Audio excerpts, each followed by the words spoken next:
ಮಾತರ್ಮೇ ಮಾತರಿಶ್ವನ್ನ ಪಿತರತುಲಗುರೋ ಭ್ರಾತರಿಷ್ಟಾಪ್ತಬಂಧೋ ಸ್ವಾಮಿನ್ನ ಸರ್ವಾಂತರಾತ್ಮನ್ನ ಜರ ಜರಯಿತರ್ಜನ್ಮ ಮೃತ್ಯಾಮಯಾನಾಂ ಗೋವಿಂದೇ ದೇಹಿ ಭಕ್ತಿಂ ಭವತಿ ಚ ಭಗವನ್ ಊರ್ಜಿತಾಂ ನಿರ್ನಿಮಿತ್ತಾಂ ನಿರ್ವ್ಯಾಜಾಂ ನಿಶ್ಚಲಾಂ ತದ್ಗುಣಗಣ ಬೃಹತೀಂ ಶಾಶ್ವತೀಮಾಶುದೇವ ನಾರಾಯಣಂ ನಮಸ್ಕೃತ್ಯ ನರಂ ಚೈವ ನರೋತ್ತಮಂ ದೇವೀಂ ಸರಸ್ವತೀಂ ವ್ಯಾಸಂ ತತೋ ಗ್ರಂಥಮುದೀರಯೇ ವಿಜಾನತಾಂ ಅವಿತ್ತಸ್ಯ ಮಧ್ವಸ್ಯ ಜಗತಿ ಗುರೋಃ ಪೂರ್ವಾಚಾರ್ಯಮಹಿಷ್ಠಾನಾಂ ಇಯಂ ಪ್ರಣತಿಮಾಲಿಕಾ ಪೂರ್ಣಜ್ಞಾನಾಯ ವಿದ್ಮಹೇ ಪೂರ್ಣಾನಂದಾಯ ಧೀಮಹಿ ತನ್ನೋ ವ್ಯಾಸ ಪ್ರಚೋದಯಾತ್.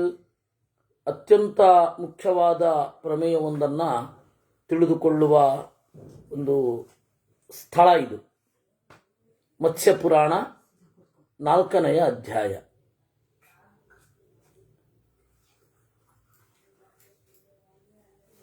ಇದು ಶುರು ಆಗೋದು ಮನುವಿನ ಪ್ರಶ್ನೆಯ ಮೂಲಕ. ಅದರಲ್ಲಿ ಮನು ಏನು ಕೇಳ್ತಾನೆ ಮತ್ಸ್ಯರೂಪಿ ಪರಮಾತ್ಮನನ್ನ, ಅಹೋ ಕಷ್ಟತರಂ ಚೈತತ್ ಅಂಗಜಾಗಮನಂ ವಿಭೋ ಕಥನ್ನ ದೋಷಮಗಮತ್ ಕರ್ಮಣಾನೇನ ಪದ್ಮಭೂ. ಅಹೋ ಕಷ್ಟತರಂ ಚೈತತ್, ಕಷ್ಟವೋ ಕಷ್ಟ. ಅಂಗಜಾಗಮನಂ ವಿಭೋ, ತನ್ನ ಮಗಳನ್ನು ಮದುವೆಯಾಗುವುದು ಅನ್ನೋದು ಅತ್ಯಂತ ಕಷ್ಟ. ಕಷ್ಟ ಅಂದರೆ ದುಃಖ. ಕಷ ಹಿಂಸಾಯಾಮ್ ಅಂತ ಧಾತು. ಅದಕ್ಕೆ ತಪ್ರತ್ಯಯ ರೂಪ ಬಂದು ಕಷ್ಟ ಅಂತ ಆಗ್ತದೆ. ಮನಸ್ಸಿಗೆ ಆಗುವ ಹಿಂಸೆಯನ್ನ ಕಷ್ಟ ಅನ್ನುವ ಶಬ್ದದಿಂದ ಅಭಿವ್ಯಕ್ತಿಸ್ತಾರೆ. ಕಥನ್ನ ದೋಷಮಗಮತ್ ಕರ್ಮಣಾನೇನ ಪದ್ಮಭೂ. ಬ್ರಹ್ಮದೇವರಿಗೆ ದೋಷವೇ ಬರಲಿಲ್ವೋ? ಬ್ರಹ್ಮದೇವರಿಗೆ ಸಂತತಿಯ ವಿಚಾರದಲ್ಲಿ ಬಂದ ದೋಷ ಇಡೀ ಜಗತ್ತಿನ ಪೀಳಿಗೆಗೆ ಅಂಟಿದ ದೋಷ.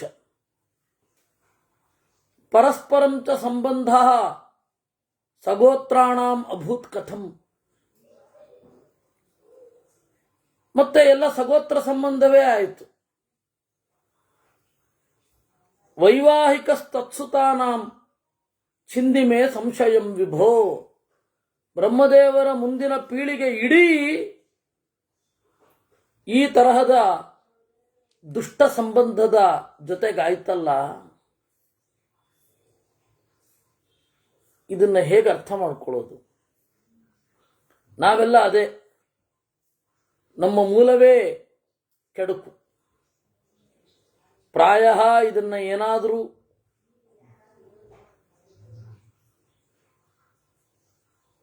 ಫ್ರಾಯ್ಡ್ ಅಥವಾ ಯಂಗ್ ನೋಡಿದ್ರೆ, ಕಾರ್ಲ್ ಯಂಗ್, ಓ ನೋಡಿ ಲಿಬಿಡೋ ಈಸ್ ಇನ್ ಪುರಾಣ ಆಲ್ಸೋ ಅಂತ ಇದ್ದ. ಲಿಬಿಡೋ ಅನ್ನೋದು ಅದೊಂದು ಸೈಕಲಾಜಿಕಲ್ ಟರ್ಮ್. ಉತ್ಕಟ ಕಾಮವಾಸನಾ ಭರಿತವಾದ ಸಂಬಂಧಗಳಲ್ಲಿ ಸುಪ್ತವಾಗಿರುವ ಕಾಮವಾಸನೆಯನ್ನ ಲಿಬಿಡೋ ಅಂತ ಕರೆದ ಅವನು. ನಮ್ಮ ಗುರುಗಳದೊಂದು ಪದ್ಯ ಕೂಡ ಇದೆ. ವೇದಾಂತ ಓದಿಯೂ ಲಿಬಿಡೋ ಬಿಡೋದಿಲ್ಲ ಎಂದ ಮೇಲೆ ಓದಿದರೇನು ಅಂತ ಒಂದು ಪದ್ಯ ಇದೆ. ಹೇಳದೆ ಉಳಿದದ್ದು ನಲ್ಲಿ. ಆ ಕಾರ್ಲ್ ಹೆಂಗಾಗಲಿ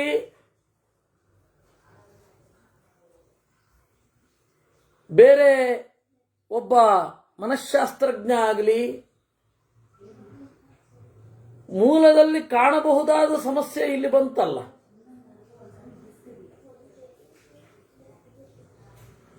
ಸಗೋತ್ರ ವಿವಾಹ ಹೇಗಾಯಿತು ಅಂತ ಪ್ರಶ್ನೆ.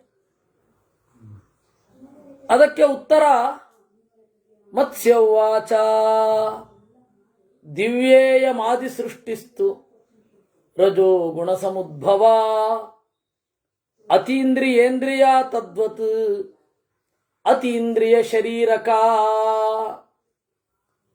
ಇದು ಆದಿಸೃಷ್ಟಿ ಏನಿದೆ ಅಲೌಕಿಕ ಅಪ್ಪ, ಅದನ್ನ ನಮ್ಮಂತೆ ಎಂದು ಹಿಡಿಯದಿರಿ. ರಜೋಗುಣ ಸಮುದ್ಭವ, ಅತೀಂದ್ರಿಯ ಇಂದ್ರಿಯ, ಇದು ಅತೀಂದ್ರಿಯ. ಇದನ್ನ ನೀವು ಈ ಪರಿಭಾಷೆಯಲ್ಲಿ ನೋಡದಿರಿ. ಬ್ರಹ್ಮದೇವರು ತನ್ನ ಮಗಳನ್ನು ಮದುವೆ ಆದರು ಅಂದ್ರೆ ನೀವು ಮಾನುಷ ದೃಷ್ಟಿಯಿಂದ ನೋಡದಿರಿ. ಅತೀಂದ್ರಿಯ ಶರೀರಕ, ಆ ಶರೀರ ಏನಿದೆ ನಿಮ್ಮ ಇಂದ್ರಿಯದ ಪರಿಮಿತಿಯ ಆಚೆ ಇರುವಂಥದ್ದು. ಯಾವುದೇ ಕಾರಣಕ್ಕೂ ಮಿಕ್ಸ್ ಮಾಡಬೇಡಿ, ಅದನ್ನ ಪ್ರತ್ಯೇಕವಾಗಿಸಿ ನೋಡಿ.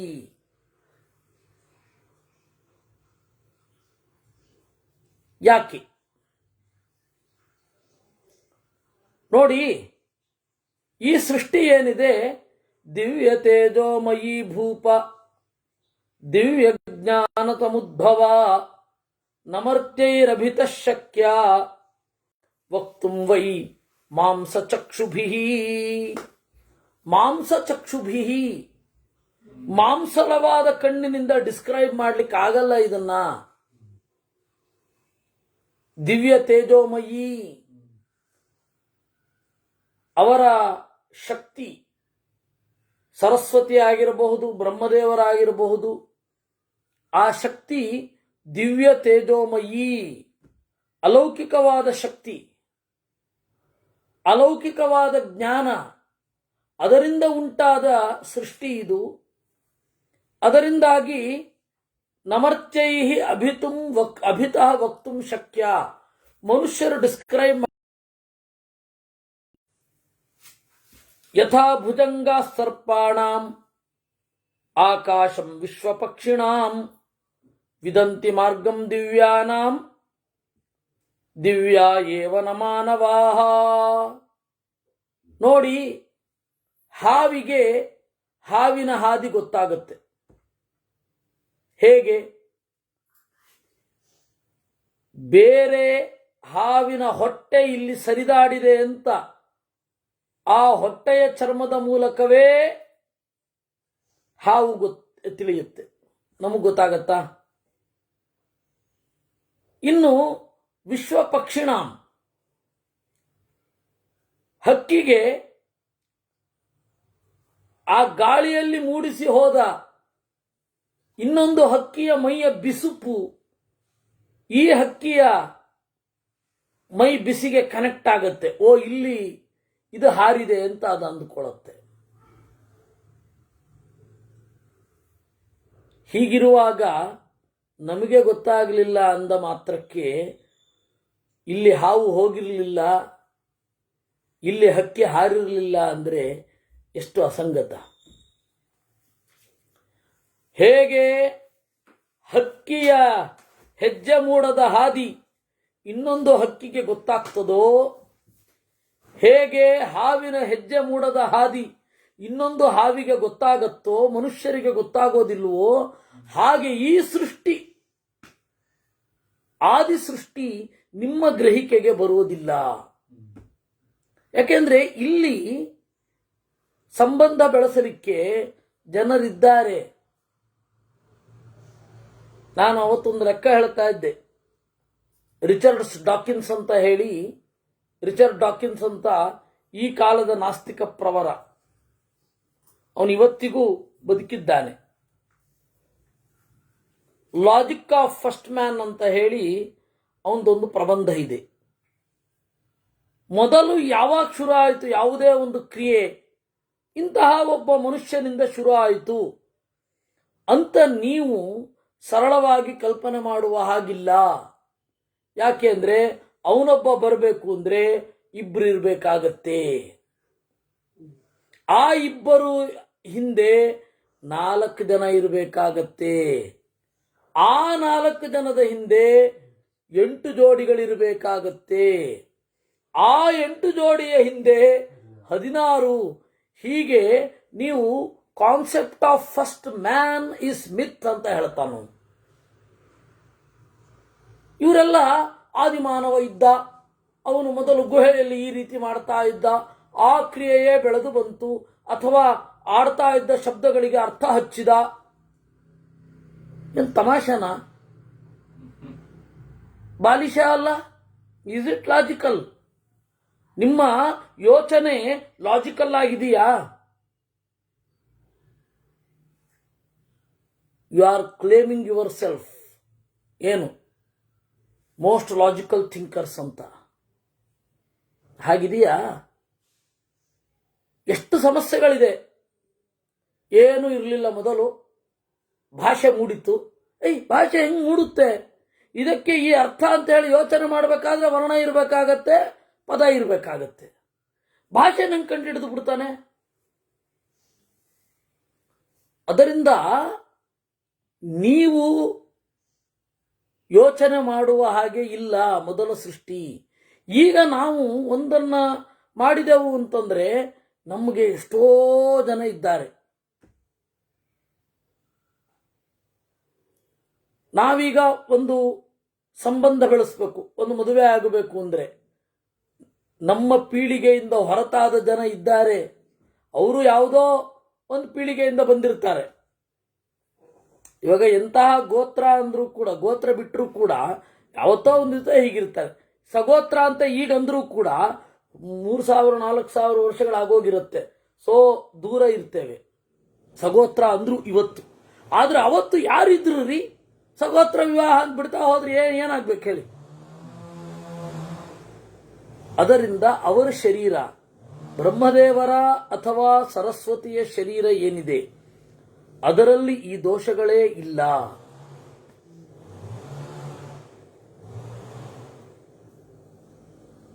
ಕಾರ್ಯ ಕಾರ್ಯೇನ ದೇವಾನಾಂ ಶುಭಾಶುಭ ಫಲಪ್ರದೇ ಯಸ್ಮಾತ್ ತಸ್ಮಾನ್ನ ರಾಜೇಂದ್ರ ತದ್ವಿಚಾರೋ ನೃಣಾಂ ಶುಭ. ದೇವತೆಗಳ ಕಾರ್ಯ ಅಂತ ನಾವೇನು ಅಂದುಕೋತೇವೆ. ನಮ್ಮ ಪ್ರಕಾರ ಯಾವುದು ಅಕಾರ್ಯವೋ ಅದು ದೇವತೆಗಳಿಗೆ ಅಶುಭ ಅಲ್ಲ. ನಮ್ಮ ಪ್ರಕಾರ ಯಾವುದು ಶುಭವೋ ಅದು ದೇವತೆಗಳಿಗೆ ಸ್ವರ್ಗವನ್ನೋ ನರಕವನ್ನೋ ಕೊಡಲ್ಲ. ಮತ್ತೇನ್ರಿ?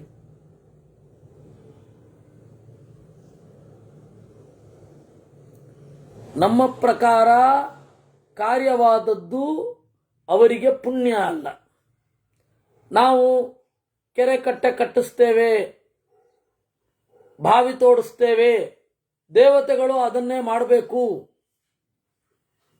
ಅಂತ ಹೇಳಿದರೆ, ದೇವತೆಗಳು ಅದನ್ನೇ ಮಾಡಬೇಕು ಅಂದ್ರೆ ಯಾವ ನ್ಯಾಯ?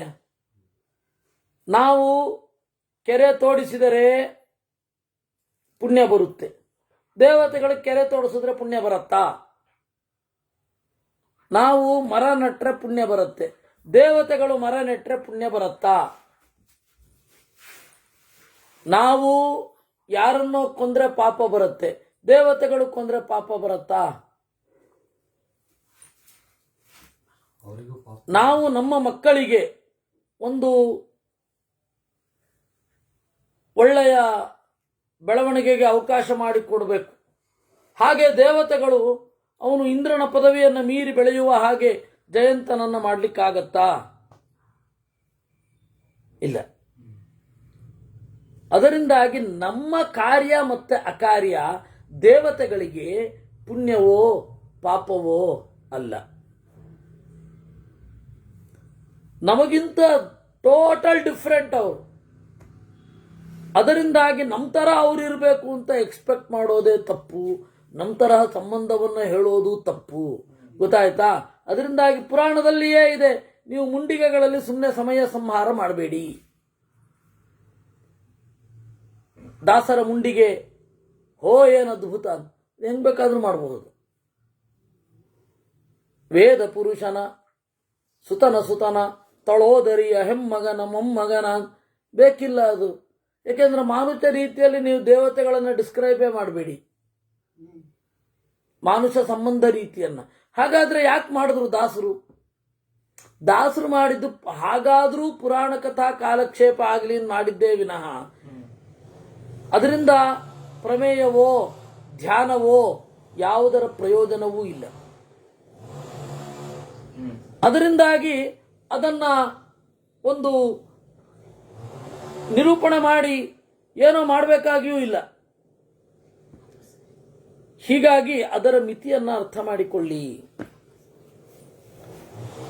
ಯಾಕೆಂದ್ರೆ ಪುರಾಣ ಹೇಳ್ತಾ ಇರೋದು, ನಾನಲ್ಲ.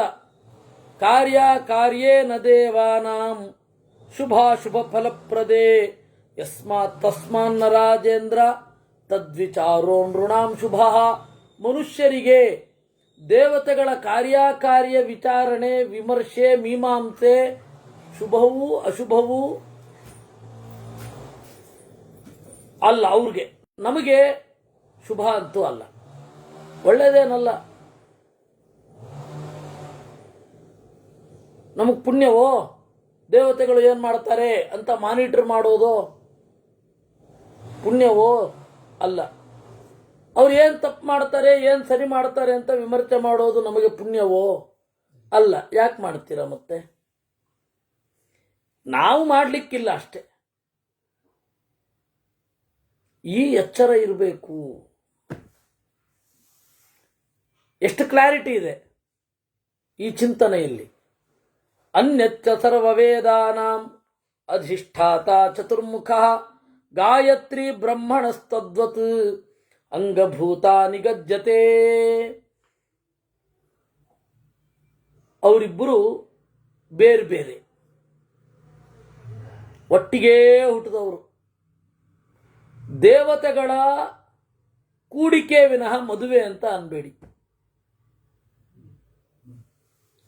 ದೇವತೆಗಳು ಅನಾದಿ ಕಾಲದ ದಾಂಪತ್ಯ ಅಂತ ಒಂದು ಕಾನ್ಸೆಪ್ಟ್, ನಿಯತ ದಾಂಪತ್ಯ ಅಂತ ಒಂದು ಕಾನ್ಸೆಪ್ಟ್ ಇದೆ ಶಾಸ್ತ್ರದಲ್ಲಿ.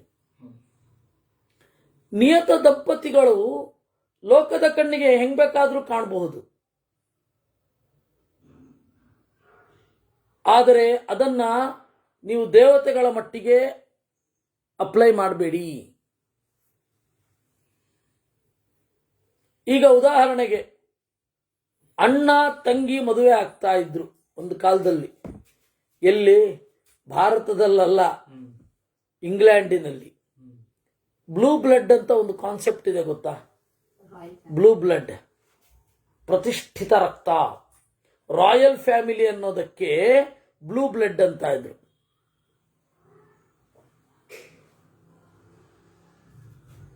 ರಾಜಕುಮಾರ ತನ್ನ ಅಕ್ಕನನ್ನೋ ತಂಗಿಯನ್ನೋ ಮದುವೆಯಾಗಿ ಪಡೆದ ಮಕ್ಕಳೇ ರಾಜರಾಗುವುದು. ಬೇರೆ ಮಾಡ್ಕೊಳ್ಬಹುದು, ಆದರೆ ಅವಳು ಮಗ ಅಥವಾ ಮಗಳು ರಾಣಿ ಆಗೋದಿಲ್ಲ, ರಾಜ ಆಗೋದಿಲ್ಲ. ಇದು ಇಂಗ್ಲೆಂಡಿನಲ್ಲಿ ಇತ್ತು. ಈಗಲೂ ಇದೆಯೋ ಇಲ್ಲೋ ಗೊತ್ತಿಲ್ಲ, ಪ್ರಾಯ ಈಗ ಕಡಿಮೆ ಆಗಿರಬೇಕು. ಅದರಿಂದಾಗಿ ಬ್ಲೂ ಬ್ಲಡ್ ಅಂತನೂ ಒಂದು ಕಾನ್ಸೆಪ್ಟ್. ಮನುಷ್ಯರಲ್ಲಿ ಅದು ದೋಷ, ಆದರೆ ದೇವತೆಗಳಲ್ಲಿ ಅಲ್ಲ. ನಿಯತ ದಾಂಪತ್ಯ ಅನ್ನುವ ಕಾನ್ಸೆಪ್ಟ್ ಮನುಷ್ಯರಿಗೆ ಅಪ್ಲೈ ಆಗುವಲ್ಲ. ಈಜಿಪ್ಟ್ನಲ್ಲೂ ಈ ಪದ್ಧತಿ ಇತ್ತು ಅಂತ ಇದೆ, ಈಗಲೂ ಕೆಲವು ಕಡೆ ಇದೆ ಅಂತ ಕೇಳಿದ್ದೇವೆ. ಆಮೇಲೆ ಶಾಂತಿಪ್ರಿಯರಲ್ಲಿ ತಾಯಿಯ ತಂಗಿಯ ಮಗನನ್ನ ಅಥವಾ ಮಗಳನ್ನ ಮದುವೆ ಆಗೋದಿದೆ. ಇದು ಎಲ್ಲವೂ ಕೂಡ ನಮಗೆ ಇಲ್ಲಿ ಪ್ರಾಬ್ಲಮ್, ಅಲ್ಲಿ ಅಲ್ಲ. ನಿಯತ ದಾಂಪತ್ಯ ಇದ್ರೆ ಲೋಕದಲ್ಲಿ ಹೇಗಿದ್ರು ಮದುವೆ ಆದರೆ ದೋಷ ಇಲ್ಲ. ಅದನ್ನ ಗುರುತಿಸುವ ಮೆಚುರಿಟಿ ಇದ್ದಾಗ ಮಾತ್ರ ಅದು ನಡೆಯುತ್ತೆ. ಈಗ ಉದಾಹರಣೆಗೆ ಮೊದಲ ಮನ್ವಂತರದ ಇಂದ್ರ ಯಜ್ಞನಾಮಕ ಪರಮಾತ್ಮ. ಆ ಯಜ್ಞನಾಮಕ ಪರಮಾತ್ಮನ ತಂದೆ ಯಾರು ಅಂದ್ರೆ ರುಚಿ ಪ್ರಜಾಪತಿ ಮತ್ತೆ ಆಕೂತಿ. ಆಕೂತಿಯ ಅಪ್ಪ ಯಾರು ಅಂದ್ರೆ ಸ್ವಯಂಭುವ ಮನು. ಆ ಸ್ವಯಂಭುವ ಮನು ಏನಿದ್ದಾನೆ, ತನ್ನ ಮಗಳಾದ ಆಕೂತಿಯ ಮಗ ಯಜ್ಞನಾಮಕ ಪರಮಾತ್ಮನನ್ನ ದತ್ತು ತೆಗೆದುಕೊಂಡ. ಆಮೇಲೆ ಆಕೂತಿ ಮತ್ತೆ ರುಚಿ ಪ್ರಜಾಪತಿಯಲ್ಲಿ ದಕ್ಷಿಣ ಅಂತನ್ನುವ ಒಬ್ಬಳು ಮಗಳು ಹುಟ್ಟಿದಳು. ಅವಳು ಬೇರೆ ಯಾರು ಅಲ್ಲ, ಸಾಕ್ಷಾತ್ ಲಕ್ಷ್ಮೀದೇವಿ. ತನ್ನ ತಂಗಿಯಾದ ದಕ್ಷಿಣೆಯನ್ನ ಯಜ್ಞನಾಮಕ ಪರಮಾತ್ಮ ಮದುವೆ ಆದ ಲೋಕದಲ್ಲಿ, ಅಲ್ಲಲ್ಲ ಲೋಕದಲ್ಲಿ. ಆದರೆ ಅದನ್ನು ಕಾಣುವ ಮೆಚೂರಿಟಿ ಜನಕ್ಕಿತ್ತು. ವೇದವ್ಯಾಸರು ಪಾಂಡು ಮತ್ತು ಧೃತರಾಷ್ಟ್ರನನ್ನು ಹುಟ್ಟಿಸಿದ್ರು. ಪಾಂಡು ನಿಯೋಗ ಪದ್ಧತಿಗೆ ಅಂತ ಹೇಳಿ ಅವನು ಇದ್ದವನು, ಪಾಂಡು ಬದುಕಿದ್ದೇ ನಿಯೋಗ ಪದ್ಧತಿಗಾಗಿ ಅಂತ ಆಚಾರ್ಯರು ಹೇಳ್ತಾರೆ. ಪಾಂಡುವಿನ ಜೀವನದ ಗುರಿಯೇ ನಿಯೋಗ ಪದ್ಧತಿಯಾಗಿತ್ತು. ಅದಾದ್ಮೇಲೆ ಅವನಿರಲಿಲ್ಲ, ಸತ್ತೋದ. ಯಾರು ಯಾವ ಕೆಲಸಕ್ಕೆ ಬರ್ತಾನೋ ಆ ಕೆಲಸವನ್ನು ಮುಗಿಸದೆ ಮರಳುವಂತಿಲ್ಲ. ಅವನು ಅದಕ್ಕಾಗಿ ಬಂದ, ಅದನ್ನು ಮುಗಿಸ್ಕೊಂಡು ಕೂಡಲೇ ಇರಲಿಲ್ಲ. ಪಾಂಡು ಕುಂತಿಯಲ್ಲಿ ಮುಖ್ಯಪ್ರಾಣನನ್ನ ನಿಯೋಗಿಸಿ ಮಗನನ್ನು ಪಡೆದ. ಆ ಮೆಚೂರಿಟಿ ಕಲಿಯುಗದ ಜನಕ್ಕಿರಲಿಲ್ಲ. ಅದರಿಂದಾಗಿ ಆಚಾರ್ಯರು ಹಾಗೆ ಬರಲಿಲ್ಲ. ಮಧ್ವಾಚಾರ್ಯರ ಹುಟ್ಟು ಬೇರೆ ರೀತಿಯಾಗಿತ್ತು. ಯಾಕೆ ಅಂದರೆ ನಮಗೆ ಮೆಚ್ಯೂರಿಟಿ ಕಡಿಮೆ. ಇವರೆಲ್ಲ ಏನು ಅನ್ಕೊಂಡು ಬಿಟ್ಟಿದ್ದಾರೆ ಅಂದರೆ ನಮಗೆ ಬಹಳ ಮೆಚ್ಯೂರಿಟಿ ಇದೆ, ಹಿಂದಿನವರು ಮೆಚ್ಯೂರಿಟಿ ಇಲ್ಲ. ಇದು ನಮ್ಮ ಚಿಂತನೆ, ನಮ್ಮ ಅಹಂಕಾರ. ಅದು ದಟ್ ವಾಸ್ ಪ್ರಿಮಿಟಿವ್. ವೈದ್ಯ ಪದ್ಧತಿಯನ್ನು ಅದು ಪ್ರಿಮಿಟಿವ್. ಅವ್ರು ಏನೋ ಮಾಡ್ತಾ ಇದ್ರು, ಪ್ರಿಮಿಟಿವ್. ಬೇಸಿಕ್ ಏನು ಗೊತ್ತಾ, ಏನು ಇಲ್ಲದೆ ಬದುಕ್ತಾ ಇದ್ರಲ್ಲ ಅವ್ರು ಪ್ರಿಮಿಟಿವ, ನಾವ? ನಮಗೆ ಬದುಕಲಿಕ್ಕೆ ಅಯ್ಯೋ ಎಷ್ಟು ಆಲಂಬನೆ ಬೇಕು ಅಂದ್ರೆ ಅದೇನು ಹೆಗ್ಗಳಿಕೆ ತಂದುಕೊಡೋ ವಿಚಾರವೇ. ಹಿಂದಿನವರು ಹೋಗ್ತಾ ಇದ್ರು ಅಂದ್ರೆ ಒಂದು ಚೂರು ದುಡ್ಡಿಲ್ಲದೆ ಬದುಕಬಹುದಿತ್ತು. ಅವನು ಹೋಗ್ತಾ ಇರ್ತಾನೆ ತೀರ್ಥಯಾತ್ರೆಗೆ, ಅವಾಗ ಇಳಿಬಾವಿಯಲ್ಲಿ ಸ್ನಾನ ಮಾಡಿದ, ಕೊಟ್ಟಲ್ಲಿ ಊಟ ಮಾಡಿದ, ಬಟ್ಟೆ ಕೊಡ್ತಾ ಇದ್ರು, ಹೋಗ್ತಾ ಇರ್ತಿದ್ದ, ಧರ್ಮಛತ್ರದಲ್ಲಿ ಮಲಗ್ತಾ ಇದ್ದ. ಇವತ್ತು ಒಂದು ಯಾತ್ರೆ ಮಾಡಬೇಕು ಅಂತಂದ್ರೆ ಎಷ್ಟು ಅವಲಂಬನೆ, ಏನು ಕಥೆ! ಅಯ್ಯಯ್ಯೋ, ಸಾಧ್ಯವೇ ಇಲ್ಲ. ಇದು ನಮಗೆ ಅಭಿವೃದ್ಧಿ ತರ, ಮೆಚ್ಯೂರಿಟಿ ತರ ಕಾಣುತ್ತೆ. ಅವತ್ತು ನೀವು ಏನೂ ಇಲ್ಲದೆ ಬದುಕಿದ್ರೆ ಅದು ಸಾಧನೆಯ ಶಿಖರ. ಇದು ನಮ್ಮ ಸಮಸ್ಯೆ. ಅದರಿಂದಾಗಿ ನಾವು ಹೆಚ್ಚು ಮೆಚೂರ್ಡ್ ಅಲ್ಲ. ಅದರಿಂದಾಗಿ ಕಲಿಯುಗದ ಜನರಿಗಾಗಿ ಮಧ್ವಾಚಾರ್ಯರು ಬೇರೆ ತರ ಹುಟ್ಟು ಬರಬೇಕಾಯಿತು. 12 ವರ್ಷಗಳ ಕಾಲ ಅವರು ಸೇವೆ ಮಾಡಿ, ನಡಿಲ್ಲಾಯರು ಮತ್ತೆ ಸತ್ಯವತಿ ಅವರ ಹೊಟ್ಟೆಯಲ್ಲಿ ಒಂದು ಜೀವ ಇದ್ದು ಅದರ ಸುತ್ತ ಸಂಪೂರ್ಣ ಲಕ್ಷಣವಾದ ದೇಹ ಬೆಳೆದು, ಆ ದೇಹದ ಒಳಗಡೆ ಮುಖ್ಯ ಪ್ರಾಣ ಹೋಗ್ತಾ ಅದನ್ನು ಎಳೆದು ಆಚೆ ಹಾಕಿ ಮುಂದೆ ಬರಬೇಕಾಯಿತು. ಅದರಿಂದಾಗಿ ಆಚಾರ್ಯರ ಕ್ಲಾರಿಟಿಯಲ್ಲಿ 99.98% ಇತ್ತು, ಇನ್ನು 2% ಇರಲಿಲ್ಲ. ಭೀಮಸೇನನಿಗೆ ಮತ್ತೆ ಹನುಮಂತನಿಗಿರುವಷ್ಟು ಕ್ಲಾರಿಟಿ ಆ 2% ಕಡಿಮೆ ಆಗಿತ್ತು ಅಂತ ಬರೀತಾರೆ ಪಂಡಿತಾಚಾರ್ಯರು.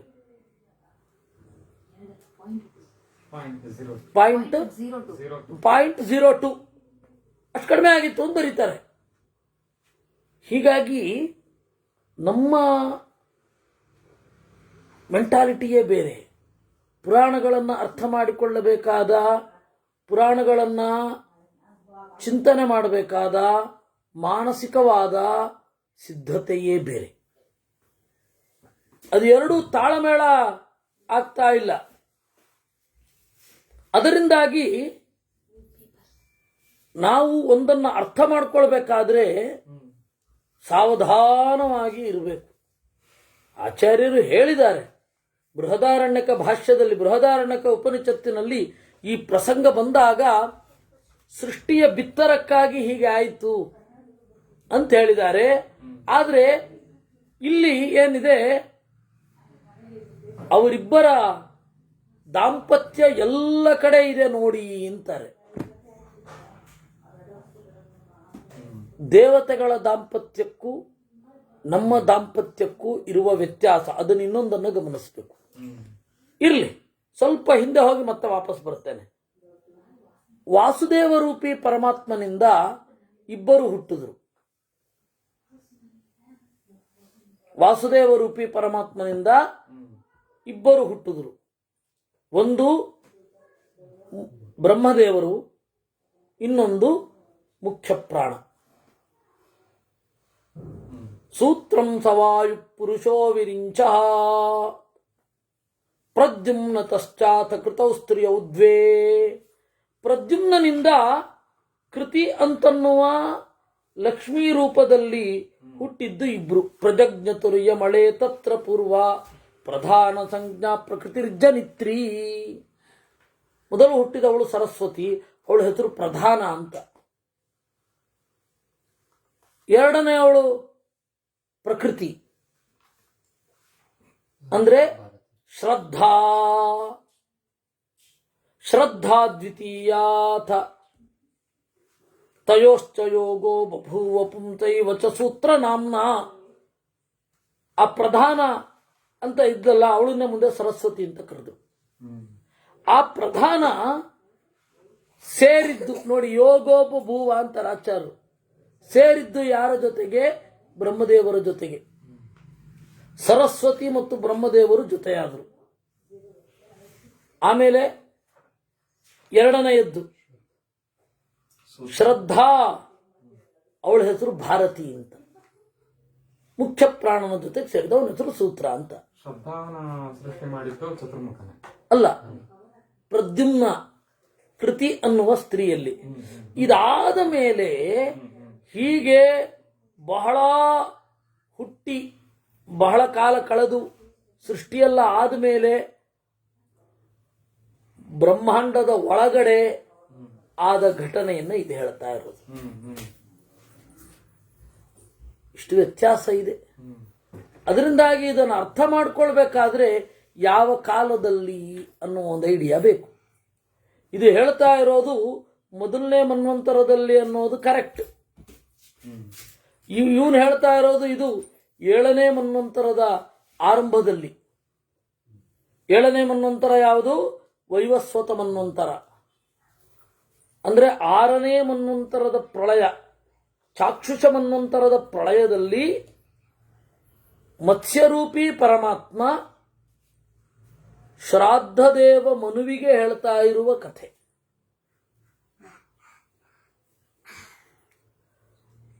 ಆರು ಮನ್ವಂತರ ಆಗಿದೆ. ಮೊದಲ ಮನ್ವಂತರಕ್ಕೆ ನೀವು ಹೋದ್ರೆ ಯಾರಿದ್ರಿ? ಯಾರೂ ಇರಲಿಲ್ಲ. ಅವಾಗ ಹೆಣ್ಣು ಮಕ್ಕಳಿಗೆ ನಾಚಿಕೆ ಅನ್ನೋದೊಂದನ್ನು ಕಲಿಸ್ಬೇಕು. ಅದನ್ನ ಮೊದಲು ಅವಳೇ ಕಲಿಸಿದ್ದು, ಸರಸ್ವತಿ. ಆಮೇಲೆ ಪ್ರತಿಯೊಂದು ಮಾಡೆಲ್, ಕುದುರೆ, ಹೆಣ್ಣು ಕುದುರೆ, ಕತ್ತೆ, ಹೆಣ್ಣು ಕತ್ತೆ, ಎತ್ತು, ಹಸು, ಎಮ್ಮೆ, ಕೋಣ, ಈ ಎಲ್ಲ ತರಹದ ಮಾಡೆಲ್ಗಳಲ್ಲಿ ಅವರಿಬ್ರು ಬರಬೇಕಾಯ್ತು. ಆ ಸಂದರ್ಭದಲ್ಲಿ ಇವರೆಲ್ಲರೂ ಕೂಡ ಅರ್ಧನಾರೀಶ್ವರರು. ನೆನ್ಪಿಟ್ಕೊಳ್ಳಿ, ಅರ್ಧನಾರೀಶ್ವರತ್ವ ಅನ್ನೋದು ಲೋಕದಲ್ಲಿ ಕಾಣೋದು ಶಿವನಲ್ಲಿ. ವಸ್ತುತಃ ಇದು ಮೊದಲು ಇರೋದು ಲಕ್ಷ್ಮೀನಾರಾಯಣರಲ್ಲಿ. ಅರ್ಧ ಶರೀರ ಲಕ್ಷ್ಮಿ, ಅರ್ಧ ಶರೀರ ನಾರಾಯಣ. ಇಬ್ರು ಸೇರಿದ್ರೆ ಒಂದು ರೂಪ, ಅರ್ಧನಾರಾಯಣ ಅಂತ ಕರೀತಾರೆ. ಆಮೇಲೆ ನೆಕ್ಸ್ಟ್ ಬ್ರಹ್ಮ ಮತ್ತು ಸರಸ್ವತಿ ಅವರಿಬ್ಬರು ಅರ್ಧನಾರೀಶ್ವರರೇ. ಆಮೇಲೆ ವಾಯುದೇವ ಮತ್ತೆ ಭಾರತಿ ಅವರಿಬ್ಬರು ಅರ್ಧನಾರೀಶ್ವರರೇ. ಲೋಕದಲ್ಲಿ ಕಾಣುವುದು ಶಿವ ಮತ್ತು ಪಾರ್ವತಿ. ಅಲ್ಲಿ ಮುಗಿತು. ಇನ್ನು ಮುಂದೆ ಅರ್ಧನಾರೀಶ್ವರತ್ವ ಇಲ್ಲ. ಲೋಕದಲ್ಲಿ ಈ ಅರ್ಧನಾರೀಶ್ವರತ್ವಕ್ಕೆ ನಮ್ಮ ಅನುಭವಕ್ಕೂ ಬರುತ್ತೆ. ಮಾತು ಮತ್ತು ಮನಸ್ಸು ಎರಡು ಜೊತೆಯಾಗಿ ಹೆಣೆದುಕೊಂಡಿರುತ್ತೆ.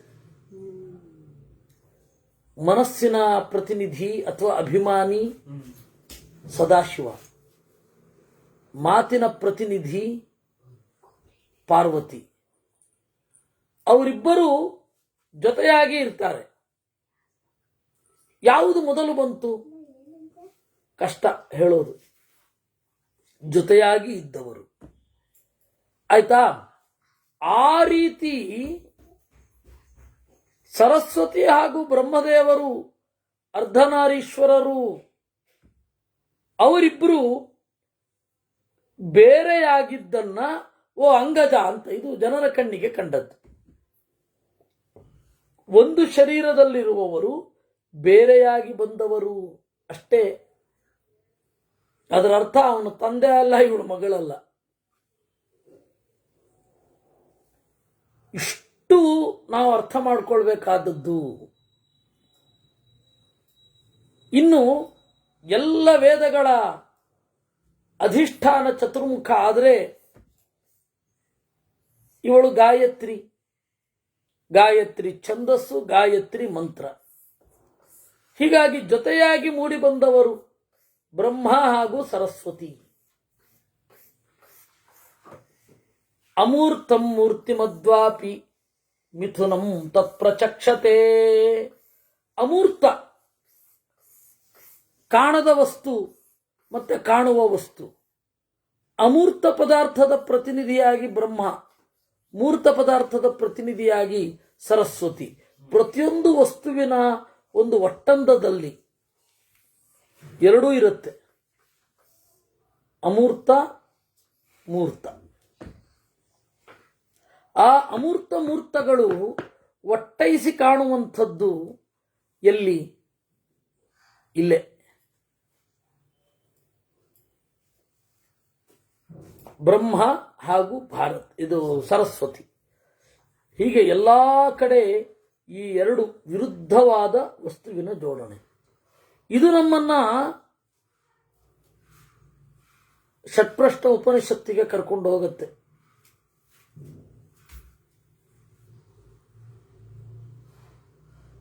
ಆದಿತ್ಯ ಏವ ಪ್ರಾಣಃ ತಸ್ಮಾನ್ ಮೂರ್ತಿರೇವ ರೈಹಿ. ಅಮೂರ್ತ ಅಂತ ಹೇಳಿದ್ರೆ ಮುಖ್ಯ ಪ್ರಾಣ. ಭಾರತಿ ಮೂರ್ತ ರೂಪಳು ಅನ್ನತ್ತೆ ಉಪನಿಷತ್ತು. ಯಾವುದೇ ಸೃಷ್ಟಿಯಲ್ಲಿ ಕಣ್ಣಿಗೆ ಕಾಣದ ಕಾಣುವ ಎರಡು ಪದಾರ್ಥಗಳಿರುತ್ತೆ ತಾನೆ. ಅಮೂರ್ತಿಸ್ಥೋ ಮಾತರಿಶ್ವ ಮೂರ್ತ ಸಂಸ್ಥಾತು ಭಾರತಿ. ಅಮೂರ್ತವಾದ ಪದಾರ್ಥದಲ್ಲಿ ನೆಲೆಗೊಂಡವ ಮುಖ್ಯ ಪ್ರಾಣ, ಮೂರ್ತವಾದ ಪದಾರ್ಥದಲ್ಲಿ ನೆಲೆಗೊಂಡವಳು ಸರಸ್ವತಿ. ಪ್ರತಿಯೊಂದು ಪದಾರ್ಥದಲ್ಲಿಯೂ ಇನ್ವಿಸಿಬಲ್ ಪಾರ್ಟ್ ಮತ್ತೆ ವಿಸಿಬಲ್ ಪಾರ್ಟ್ ಎರಡೂ ಇರುತ್ತೆ. ಹಾಗೆ ಬ್ರಹ್ಮ ಹಾಗೂ ಸರಸ್ವತಿಯ ದಾಂಪತ್ಯ ಎಲ್ಲ ಕಡೆ ಉಂಟು. ಪ್ರತಿಯೊಂದು ಸೃಷ್ಟಿಯಲ್ಲಿ ನಮಗೆ ಗೋಚರ ಆಗತ್ತೆ.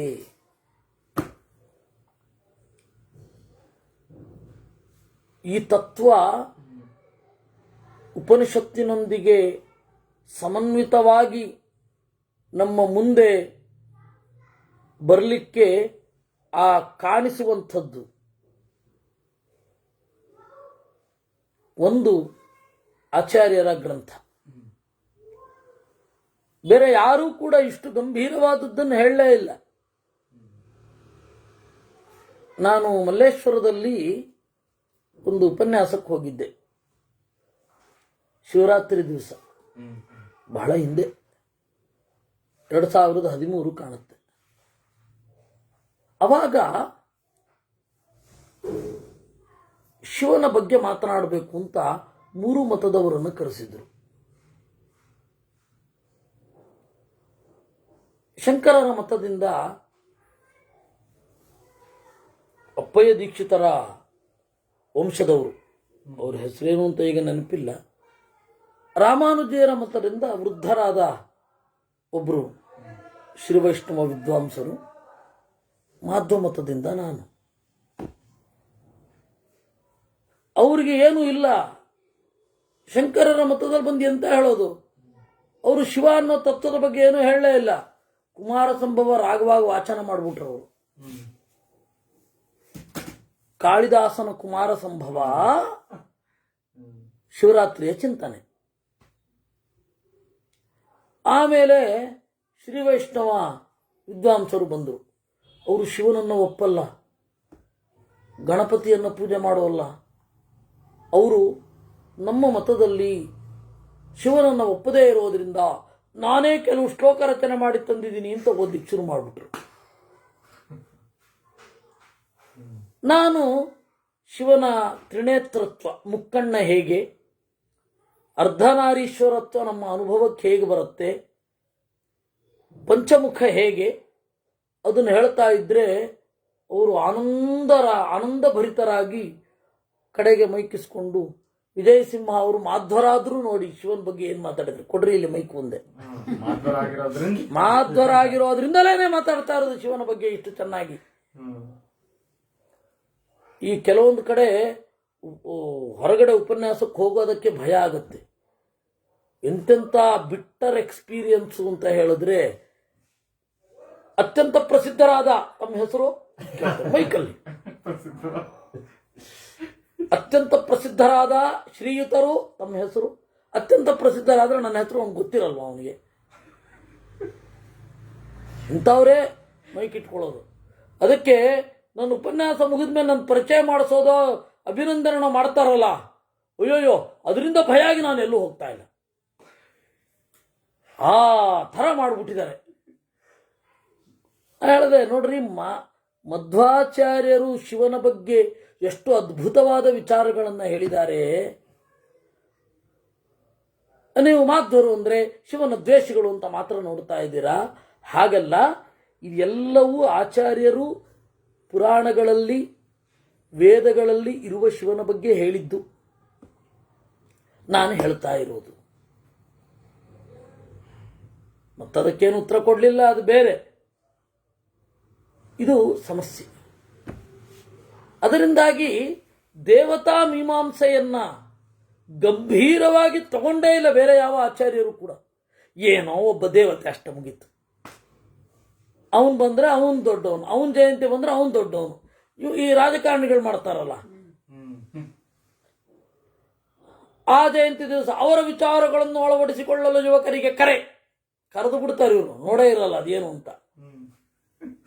ಇವರ ವಿಚಾರಗಳು ಬಂದಾಗ ವಿವೇಕಾನಂದ, ಅಂಬೇಡ್ಕರ್ ವಿಚಾರ ಇದು ಜಯಂತಿ ಬಂದಾಗ ಅಂಬೇಡ್ಕರರ ಆದರ್ಶಗಳನ್ನು ಅಳವಡಿಸಿಕೊಳ್ಳಲು ಯುವಕರಿಗೆ ಗಾಂಧಿ ಜಯಂತಿ ಬಂದಾಗ ಗಾಂಧಿ ವಿಚಾರಗಳನ್ನು ಅಳವಡಿಸಿಕೊಳ್ಳಲು ಅವರಿಬ್ಬರಿಗೂ ಕರೆ ಇರುತ್ತಲ್ಲ, ವಿರೋಧ. ಎಂತ ಮಾಡೋದು?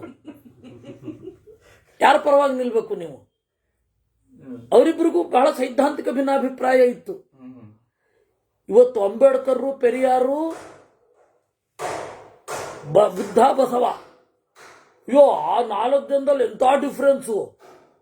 ತಲೆ ಖರ್ಚೆ ಮಾಡಲ್ಲ, ಜನಪ್ರಿಯವಾದ ಫಿಗರ್ನ ಒಂದು ಕಡೆ ಹಾಕಿ ರುಬ್ಬುತ್ತಾ ಇರೋದಷ್ಟೇ.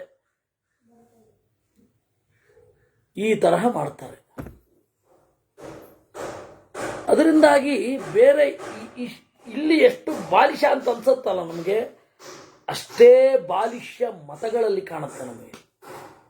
ಯಾಕೆ ಅಂದರೆ ಯಾವ ದೇವತೆಯ ಸ್ವರೂಪವನ್ನು ಡಿಸ್ಕ್ರೈಬ್ ಮಾಡಬೇಕಾದರೂ ಕೂಡ ಶಾಸ್ತ್ರೀಯ ಪದ್ಧತಿಯನ್ನು ಅಳವಡಿಸದೆ, ಶಾಸ್ತ್ರದ ಹಿನ್ನೆಲೆಯಲ್ಲಿ ನೋಡದೆ ಏನೋ ಹೇಳೋದು. ಅಲ್ಲಿಗೆ ಅವರು ದೊಡ್ಡವರು, ಇಲ್ಲಿಗೆ ಇವರು ದೊಡ್ಡವರು. ದುರಂತ ಅಂದರೆ ಮಧ್ವಾಚಾರ್ಯ ಹೇಳಿದ್ದಕ್ಕೆ ಪ್ರಮಾಣ ಏನು ಅಂತ ಕೇಳ್ತಾರೆ. ಅಟ್ಲೀಸ್ಟ್ ಇವರು ಪ್ರಮಾಣ ಹೇಳಿದ್ದಾರೆ, ಇವ್ರನ್ನ ಕೇಳ್ತಾ ಇದ್ದಾರೆ. ಅವ್ರು ಹೇಳಿದ್ದಕ್ಕೆ ಯಾವ ಪ್ರಮಾಣವೂ ಇಲ್ಲ, ಅವ್ರ ತಲೆಗೆ ಬಂದಿದ್ದೇ ಅರ್ಥ, ಅವ್ರನ್ನ ಯಾರು ಕೇಳಲ್ಲ.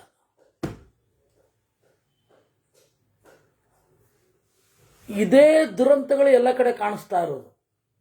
ಕೆಲಸ ಮಾಡಿದವ್ರ ಮೇಲೆ ಪ್ರಶ್ನೆ, ಕೆಲಸವೇ ಮಾಡದೇ ಇದ್ದವ್ರ ಮೇಲೆ ಪ್ರಶ್ನೆನೇ ಇಲ್ಲ. ಅದರಿಂದ ದೇವತಾ ಮೀಮಾಂಸೆಯ ಈ ರಹಸ್ಯಗಳನ್ನು ನಾವು ಪುರಾಣದಲ್ಲಿ ಇವತ್ತು ಕಾಣಬಲ್ಲೆವು ಅಂದರೆ ಅದು ಆಚಾರ್ಯರ ಸರ್ವಮೂಲದ ಮೂಲಕ.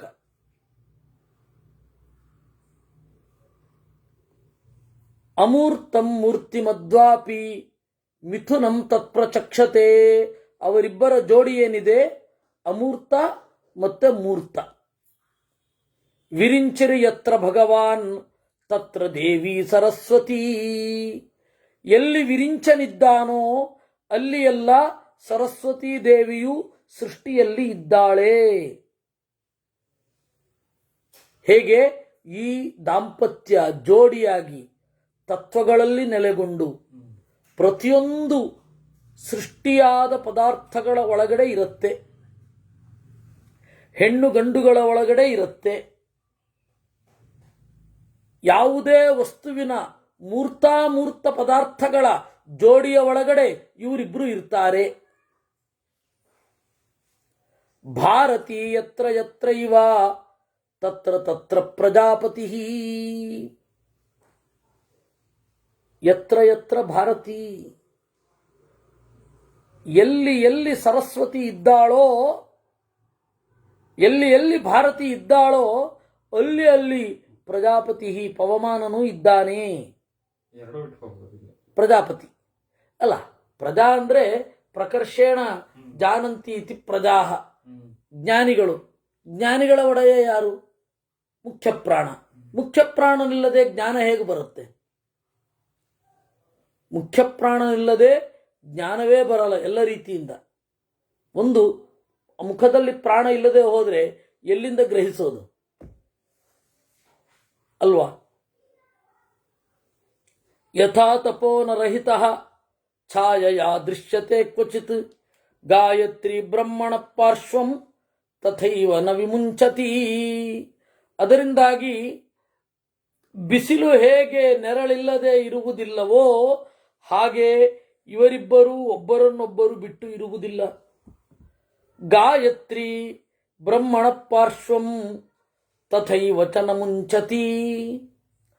ಗಾಯತ್ರಿ ಅಂದರೆ ಸರಸ್ವತಿ, ಮತ್ತೆ ಗಾಯತ್ರಿ ಮಂತ್ರ. ಅಲ್ಲಿ ಗಾಯತ್ರಿ ಅಂತನ್ನೋದು ದೇವರ ರೂಪ. ಅಲ್ಲಿಯೂ ಗಾಯತ್ರಿ ಅಂತ ಹೇಳಲಿಕ್ಕೆ ಸ್ತ್ರೀ ರೂಪೋ ಹಯಶೀರ್ಷವಾನ್ ಅಂತ ಹೇಳ್ತಾರೆ. ಸ್ತ್ರೀ ರೂಪನಾದ ಹಯಗ್ರೀವ ರೂಪಿ ಪರಮಾತ್ಮ ಗಾಯತ್ರಿಯ ಪ್ರತಿಪಾದ್ಯ ದೇವತೆ.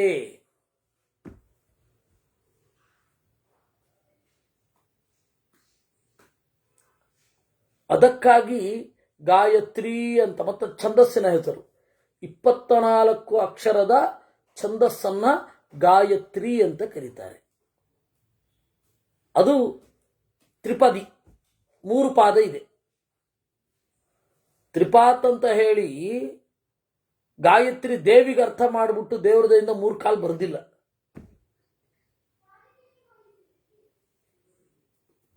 ಇದರಲ್ಲೆಲ್ಲ ಗಾಯತ್ರಿ ಛಂದಸ್ಸು 3 ಪಾದ, 8 ಅಕ್ಷರಗಳ 3 ಪಾದ, 24 ಅಕ್ಷರಗಳ ಒಟ್ಟು ಛಂದಸ್ಸು ಗಾಯತ್ರಿ. ಅದಾದ್ಮೇಲೆ ಉಷ್ಣಿಕ 28 ಅಕ್ಷರ.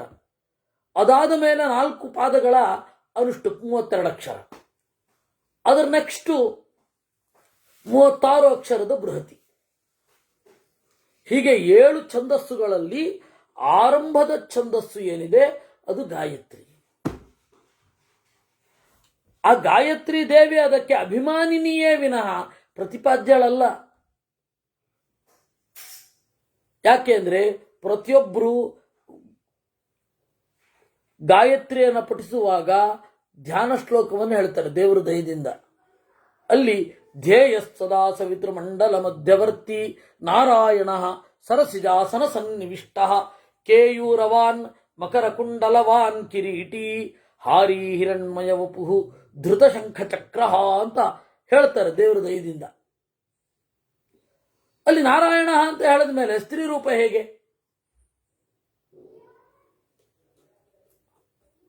ಅಲ್ಲಿ ಒಂದು ಕಡೆ ಗಾಯತ್ರಿ ದೇವಸ್ಥಾನ ಮಾಡಿದ್ದಾರೆ. ಅಲ್ಲಿ ನಮ್ಮ ಸ್ವಾಮಿಗಳು, ಪೇಜಾರ ಸ್ವಾಮಿಗಳು ಹೋಗಿದ್ರು. ಬಹಳ ಎಲ್ಲಿ ಅವ್ರಿಗೆಲ್ಲಿ ಬೇಸರ ಆಗೋಗತ್ತೋ ಅಂತ ಸುಮ್ಮನೆ ನೋಡ್ಕೊಂಡು ಬಂದ್ಬಿಟ್ರು, ಏನು ಮಾತಾಡಲಿಲ್ಲ. ನಮ್ಮ ಗುರುಗಳನ್ನು ಕರ್ಕೊಂಡು ಹೋಗಿದ್ರು. ಅವರು ಏನಿದು ಅಂತಂದ್ರು. ಅಲ್ಲಿ ಪಂಚಶೀರ್ಷೋಪನಯನೇ ವಿನಿಯೋಗ ಅಂತ ಇದೆ. ಪಂಚಶೀರ್ಷ ಗಾಯತ್ರಿ, ಗಾಯತ್ರಿಗೆ 5 ತಲೆ ಇದೆ ಅಂತ ಇವ್ರು ಅರ್ಥ ಮಾಡ್ಬಿಟ್ಟು ಅದೊಂದು ದೇವಿಯ ತರ ಮಾಡ್ಬಿಟ್ಟಿದ್ದಾರೆ. ಪಂಚಶೀರ್ಷ ಅಂತ ಅಂದಮೇಲೆ ಷಟ್ಕುಕ್ಷಿ ಹಿಂತಿದೆ, 6 ಹೊಟ್ಟೆಯಲ್ಲಿ 3 ಕಾಲಲ್ಲಿ ಅಂತ ಹೇಳಿದ್ರು ಇವರು. ನಮ್ಮ ಗುರುಗಳು ಒಮ್ಮೊಮ್ಮೆ ಸ್ಟ್ರೈಟ್ ಆಗ್ಬಿಡ್ತು ಅಂತಂದ್ರೆ ಮುಗಿದೇ ಹೋಯ್ತು.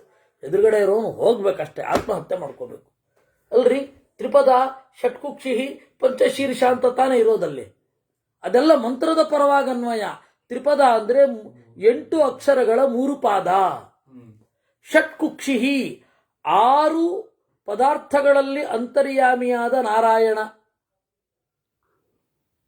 ಭೂತ, ಸೂರ್ಯ, ಹೃದಯ, ಹೀಗೊಂದು 6 ಇದೆ. ಉಪನಿಷತ್, ಛಂದೋಗೋಪನಿಷತ್ತಿನಲ್ಲಿ ಇರುವಂತಹದ್ದು, ಬೇರೆಲ್ಲೋ ಅಲ್ಲ. ಷಟ್ಕುಕ್ಷಿ ಅಂದ್ರೆ ಷಟ್ಕೋನ, ಷಟ್ಕೋನವನ್ನು ಹೊಂದಿರುವ 6 ರೂಪಗಳನ್ನು ಪ್ರತಿಪಾದ್ಯವಾಗಿಸುವ ದೇವರ 6 ರೂಪಗಳನ್ನು ಪ್ರತಿಪಾದಿಸೋದು. 6 ಹೊಟ್ಟೆಯೊಳಗಡೆ ಇಟ್ಕೊಂಡದ್ದು ಅಂತಾನೆ ವಿನಃ 6 ಹೊಟ್ಟೆ ಅಂತ ಅರ್ಥ ಅಲ್ಲ.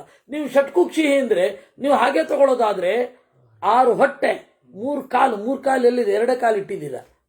6 ಹೊಟ್ಟೆ ಎಲ್ಲಿದೆ? ಒಂದೇ ಹೊಟ್ಟೆ ಇದೆ. 5 ತಲೆ ಮಾತ್ರ ಯಾಕೆ ಇಟ್ಟಿದ್ದೀರಾ ಅಂತ ಕೇಳಿದ್ರು. ಆಮೇಲೆ ಇನ್ನೊಮ್ಮೆ ಅವರು ಹೆಸರು ಕೂಡ ಎತ್ತಿಲ್ಲ ನಮ್ಮ ಗುರುಗಳದ್ದು. ಅದರಿಂದ ಅಲ್ಲಲ್ಲ ಅವರಿದ್ದಾಗ. ಹೀಗಾಗಿ ಹಾಗಲ್ಲ. ಗಾಯತ್ರಿ ಅಂದ್ರೆ ಸರಸ್ವತಿ. ಗಾಯತ್ರಿ ಛಂದಸ್ಸಿನ ಮುಖ್ಯಾಭಿಮಾನಿನಿ. ವೇದರಾಶಿ ಸ್ಮೃತೋ ಬ್ರಹ್ಮ ಸಾವಿತ್ರಿ ತದಧಿಷ್ಠಿತ ತಸ್ಮಾನ್ನ ಕಶ್ಚಿತ್ ದೋಷ ಸ್ಯಾತ್ ಸಾವಿತ್ರಿ ಗಮನೆ ವಿಭೋ. ವೇದರಾಶಿ ಸ್ಮೃತೋ ಬ್ರಹ್ಮ, ವೇದರಾಶಿ ಬ್ರಹ್ಮ, ಗಾಯತ್ರಿಯ ಅಭಿಮಾನಿನಿ ಅವಳು. ಹೀಗಾಗಿ ಜೊತೆಯಾಗಿಯೇ ಇರ್ತಾರೆ, ಒಬ್ಬರೊಳಗೊಬ್ಬರು ಹಾಸುಹೊಕ್ಕಾಗಿದ್ದಾರೆ. ಇಂತಹ ಅನಾದಿ ದಾಂಪತ್ಯ ಇರುವ ಈ ಬ್ರಹ್ಮ ಸರಸ್ವತಿಯರಿಗೆ ಈ ಕ್ಷುಲ್ಲಕವಾದ ದೋಷ ಇದೆಯೇ? ತಥಾಪಿ ಲಜ್ಜಾವನತಃ ಪ್ರಜಾಪತಿರಭೂತ್ಪುರ. ಆದರೂ ನಾಚಿಕೆಯನ್ನು ನಟಿಸಿದ ನಟ ಸಾರ್ವಭೌಮ ಇವನು.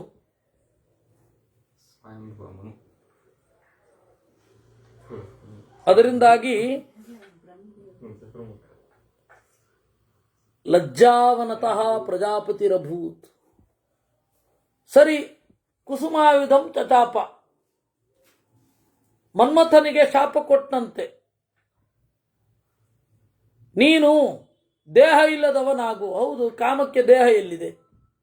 ಬಯಕೆಗೆ ದೇಹ ಇಲ್ಲ, ಲಾವಣ್ಯಕ್ಕೆ ದೇಹ ಇಲ್ಲ, ಸೌಂದರ್ಯಕ್ಕೊಂದು ದೇಹ ಅಂತಂದು ಉಂಟೆ?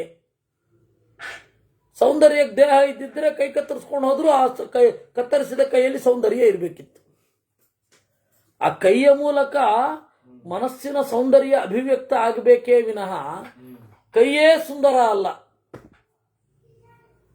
ಅದರಿಂದ ಅವನು ಶಾಪ ಕೊಟ್ಟ.